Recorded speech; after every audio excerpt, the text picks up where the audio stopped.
只需盟友点头，德国将直接援乌金牛座导弹。欧洲200万炮弹持续运抵乌克兰。俄乌绕开美国，在土耳其展开谈判。乌克兰空军展开报复打击，摧毁圣彼得堡机库和库尔斯克俄军弹药仓库。海马斯火力覆盖俄指挥部，俄高级军官7死4伤。乌军第3突击旅单次歼灭229名俄军，粉碎俄桥头堡计划。为打开顿涅茨克战局，大规模突袭托列茨克。俄罗斯骗局曝光，高薪招募外国士兵送死。精彩内容马上开始。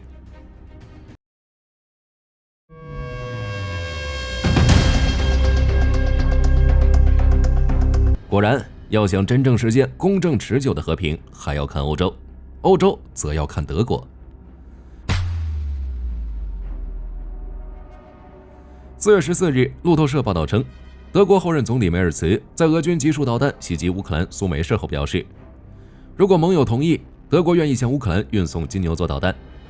梅尔茨还进一步透露，他将和英法2国协调这一进程，因为英法德3国如今已经成为支持乌克兰的3巨头。他强调，乌军必须从单纯的防御行动转向主动出击。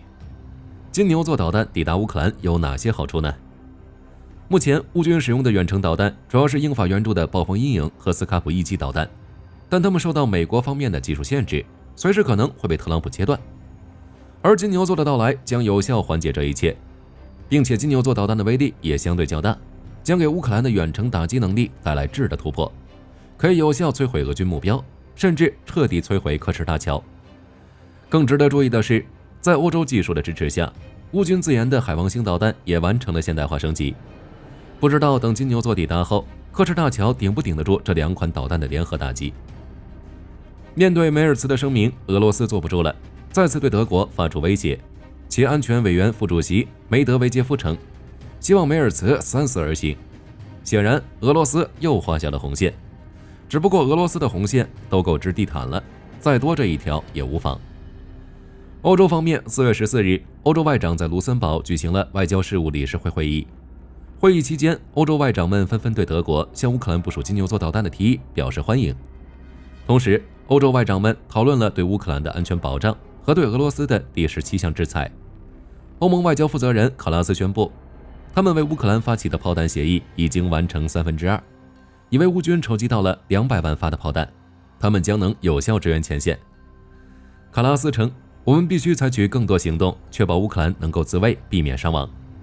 同时，欧盟对俄罗斯实施的第17批制裁措施将包括俄罗斯的国家原子能公司、液化天然气以及影子舰队。立陶宛外长布德里斯也表示，立陶宛将积极推动这一制裁的落地，来遏制俄罗斯的战争能力。此外，据政客网报道，泽连斯基准备邀请欧盟领导人于5月9日访问基辅，以应对俄罗斯的胜利纪念日，同时展现团结和决心。卡拉斯也在15日采访中警告欧洲领导人不要参加俄罗斯5月9日的胜利纪念日，并敦促他们表达对乌克兰的声援。目前，欧盟领导人、自愿联盟领导人正就5月9日是否访问乌克兰进行磋商，因为他们清楚地知道，俄军已经发动了俄乌战争，加上特朗普的投怀送抱，说不定还会对欧洲发动一场全面战争。另一方面，随着特朗普和平协议进展缓慢，俄乌准备绕开美国，在土耳其谈判。在俄军集束导弹空袭苏梅市中心后，包括英国、法国、加拿大、立陶宛、德国、意大利、摩尔多瓦、爱沙尼亚等国领导人，甚至是斯洛伐克总统和欧盟领导人都对俄罗斯进行了谴责，并呼吁采取措施对俄罗斯施加压力，逼迫其坐到谈判桌前。但美国方面，包括美国特使凯洛格、国务卿卢比奥、美驻乌大使布林克，虽然都对此事件表示哀悼，强调实现和平的重要性，但却没有谴责俄罗斯。至于特朗普本人，更是把锅甩给了拜登，强调这不是他的战争，而是拜登挑起的战争。说如果2020年他胜选，那么美国绝不会允许这场战争爆发。面对特朗普推脱的说法，泽连斯基在接受美国哥伦比亚广播公司60分钟节目采访时进行了批判，称特朗普作为一个强国的强势总统，应该站在乌克兰一边，保持中立是错误的。特朗普上任以来，在俄乌问题上诸事不顺，美乌的矿产协议还是其次，主要是从3月11日起，美乌美俄开始的和平协议至今没有效果。在乌克兰遵守协议的情况下，俄军的袭击反而变得更为剧烈，没有表现出任何停火的意思。但特朗普却坚称俄乌停火谈判进展顺利。眼看美国在和谈中起不到什么作用，于是俄乌决定绕开美国，在土耳其谈判。俄卫星社援引土耳其国防部的消息称，俄乌双方代表将在4月15日至16日在土耳其首都安卡拉就黑海航运安全问题举行会谈。目前莫斯科和基辅方面尚未确认此事，但该消息还是引起了各方的关注和讨论。因为若是俄乌确认在土耳其会谈，这就标志着特朗普被边缘化，俄乌双方乃至世界都对其失去了耐心。那俄乌为什么愿意会谈呢？除了对美国感到失望外，主要是因为此次会谈的重点是黑海停火。经过3年多的战斗，俄罗斯与乌克兰其实都希望有一个和平的黑海，因为他们都需要利用黑海航道进行物资进出口。黑海如果能够实现彻底停火，这对俄乌两国都有好处。其次，俄乌两国可能已经意识到，关于两国之间的问题还得他们自己来谈，不需要外人插手。最后，从此次俄乌会谈的地点来看，很有可能是土耳其从中斡旋并促成的。在俄乌冲突之中，土耳其可以说是一个真正左右逢源的存在。俄乌双方都需要给埃尔多安面子，而且无论此次结果如何，都对俄乌和平进程有一定的积极意义。战场前线，尽管乌克兰损失了1架 F-16，但这并没有影响乌克兰空军的战斗信心，并展开了报复行动。首先，在俄境内，继莫斯科后，俄罗斯的另一大核心城市圣彼得堡遭遇报复打击。据 Ostra 频道报道，俄罗斯第2大城市圣彼得堡的一处存放飞机的机库突发大火，紧接着火势快速向周围蔓延，附近的多栋建筑物都被波及，笼罩在一片火光中。截至目前，俄方并未做出回应，但从流出的视频看，已经有数架飞机被烧毁。其次，在库尔斯克州，据开源情报报道，在 F-16的护卫下，乌军一架米格29战机向库尔斯克的乔特基诺一带发动了新一轮打击，其投掷的 ASM 炸弹精准命中俄军事基地。流出的现场视频显示，俄基地内的多个区域被击中，传出了连续的爆炸声。后经观察发现，俄军用来储存无人机和其他技术设备的仓库和2辆坦克装甲车在此次空袭中被彻底摧毁。值得注意的是，乔特基诺离俄乌边境仅8公里，这表明乌克兰在边境区域仍存在一定的军事力量，可随时发起攻势。在14日的地面战斗中，乌军无人机还摧毁了俄朝联军的鼓山大炮和箭石防空系统。同时，经乌总参谋部4月14日证实，3天前，乌军发射海马斯火箭弹袭击了位于贵耶沃村的俄军第30摩步团指挥所，导致该团包括副团长、通信排长、5名侦察连士兵在内的7人死亡，团指挥官西皮钦上校等4人受伤。战争研究所分析称，此前该团指挥所就曾多次遭到乌军无人机和导弹袭击，但俄军并未在意。现在自食恶果，被海马斯火箭弹覆盖剿灭。通过上述表现，火力军认为乌军正准备用空军来扩大地面优势，库尔斯克的战事还将持续下去。乌克兰战场，俄军春季攻势开始后，俄军加大了整个战区的装甲车使用频率，但在资源匮乏的影响下，俄军装甲降级，运载步兵完成突击任务。哈尔科夫方向，俄军集结3辆装甲车和8辆民用车，对沃夫昌斯克乌军发动了攻势，但在抵达前线放下俄军士兵后，遭到了乌军火力网的打击。最终，俄军在丢下2辆装甲车和6辆民用车后，慌忙撤逃。俄军此轮攻势毫无收获。博洛瓦方向，乌军试图发起反攻，摧毁俄军在热列别茨河上的桥头堡，但被俄军提前发觉。俄军抢先渡过热列别茨河，并铺设浮桥，准备将更多士兵装备运过河，以扩大桥头堡。同时，俄军为拖延时间，部署没有装甲支援的步兵向乌军阵地发起攻击，但遭到乌军第3突击旅的攻击，仅1天就清除了229名俄军士兵，直接破坏了俄军针对博罗瓦和莱曼的春季攻势。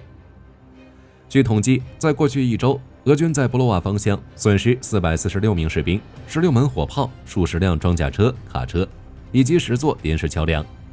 其在热列别茨河扩大桥头堡的企图惨遭流产。顿涅茨克州红军村方向，乌军第152猎鹰旅突袭了科特林一带，向俄军控制区发起猛攻。据悉，此次战斗主要集中在该地的工业区周围。经过一番交战，乌军夺回数块阵地，并抓获了一群俄军士兵。据最新的动态地图显示，乌军已成功控制工业区的大部分实地。更南端的维尔恩博尔附近，乌军摧毁了2辆坦克和12辆步兵战车。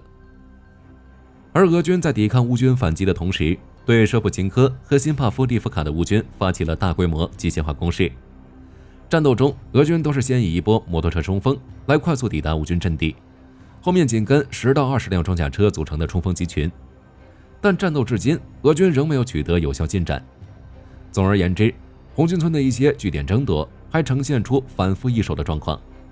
过去24小时的战斗大多为拉锯战，但就像之前分析的那样，乌军的反攻已大体稳固了形势。接下来，他们应该还会发动更频繁的攻势，从而打开顿涅茨克的整体战局。值得注意的是，乌克兰霍尔蒂察集团军发言人特雷胡波夫少校4月14日指出，与其他战区一样，受乌军无人机打击影响，红军村俄军也开始更多使用民用车辆运送俄军士兵，因为与速度较慢的装甲车相比，他们躲避乌军无人机的机动性更高。此外，昨天战斗最激烈的地方发生在恰索菲亚尔至托列茨克一线。战争研究所14日报道称，乌军4月12日至13日在斯图博奇附近击退了俄军由13辆装甲车和数辆不明民用车和摩托车组成的机械化攻击。4月14日，俄军又在托列茨克发动攻势，准备向普列什基夫卡方向移动。克林姆斯克的矿渣堆曾是俄军最开始的目标，并一度突破了乌军防线，推进了约1公里，但随后被乌军第12旅打退，逃离了战场。紧接着，乌军趁势发起反推，并抵达托列茨克市区居民楼。现在他们正在清理这一带的俄军阵地。现场视频显示，乌军正逐个拆除俄方的防御掩体，在各个建筑物中建立新的据点。可以预见的是，双方还将围绕该地展开激战。而从整体战术推进上看，火力军此前的预测俄军会封闭托列茨克西南部口袋，从而拉平前线，现在得到了验证。乌克兰军事观察员马绍维茨4月14日表示，俄军第150摩步师的各部队最近已将奥克山德罗比、潘特蒂莫尼夫卡和瓦伦蒂诺卡沦为交战区，同时将乌军从 H20 高速公路以东的阵地推出，并向苏卡巴尔卡发起攻势。而俄军第20摩步旅则继续在沃茨德维任卡北部向辛波尔塔夫卡和别列茨夫卡。从地图上看，这个像深谷一样的凹坑区域都已处于俄军的火力控制下。俄军下一步就是将战线拉平，之后就会沿 H20 和 T0504 两条高速公路向康斯坦丁诺夫卡的更深处推进。当然，这里有个前提，就是说俄军能突破托列茨克、恰索菲亚尔的乌军封锁，而乌军在这里建立的堡垒带恐怕需要俄军再打数年才能突破。南部战区扎波罗热方向，乌克兰国民警卫队4月14日发布录像显示，俄军在未指明地区使用3辆坦克、18辆步兵战车以及数量不详的 MTLB 装甲战车和41辆摩托车，进行了一次加强的连级机械化攻击。截至目前，乌军共击退和摧毁了俄军2辆步兵战车和1辆装甲车，战斗仍在进行中。纵观整个战场，我们很明显能发现，俄军装甲使用频率正在加剧，而这表明俄军司令部可能越来越不担心装甲车库存的减少。火力军认为，俄军可能是想在停火前不惜一切代价获得足够的额外收益。据乌总参谋部发布的数据显示，俄军新增伤亡1310人，被摧毁19辆坦克、42辆装甲车、59门火炮。相关消息大家应该都收到了。在乌克兰情报部门举行的新闻发布会上，乌方通过审讯被俘人员，获悉并揭露了俄军招募外国战斗人员的内情。据悉，俄军通过社交媒体以高薪承诺为诱饵，招募外国战斗人员，但实则让外籍佣兵在前线承受极差的生活与待遇。即便外国战斗人员收到了20万卢布的工资卡，但自己无法使用，俄军还会定期取走，用来购买燃料和移动电源。为应对潜在威胁，临近俄罗斯的拉脱维亚已与西班牙签约，将斥资3.73亿欧元采购42辆 ASCOD 步兵战车。据悉，这批新采购的 ASCOD 装甲车比现役的 CVRT 装甲车拥有更好的装甲、更强的火力，且每辆车可供3名车组人员和6名全副武装官兵搭乘，为拉脱维亚部队带来更强的火力与防护力。等到货后，这批新战车将列装到拉脱维亚地面部队机步旅的营级单位中，从而增强机步营的机动力与战力。而这份采购合约还包括后续采购条款，若拉脱维亚未来有额外资金，后续可能再扩大采购规模，也可能在该国进行生产或组装。2025年4月8日，以色列总理本雅明·内塔尼亚胡在离开华盛顿前表示，只有将伊朗核设施彻底物理摧毁并拆除，美伊之间的核协议才能发挥应有作用。在白宫访问期间，内塔尼亚胡与美国总统特朗普进行了长达1个小时的会晤。尽管会谈过程中，特朗普对内塔尼亚胡的政策屡次提出质疑和反驳，但内塔尼亚胡在会后宣布，此次会晤取得了非常好的访问成果。有不愿透露姓名的知名人士透露，以色列代表团内部普遍认为此次会晤过程异常艰难，双方关系比预想中更为复杂和难以预测。而椭圆形办公室的会面表明，尽管特朗普仍然同情以色列，但内塔尼亚胡与特朗普总统的关系比他预想的更加复杂和难以预测。在随后的希伯来语视频声明中，内塔尼亚胡强调，他与特朗普就防止伊朗拥有核武器达成一致，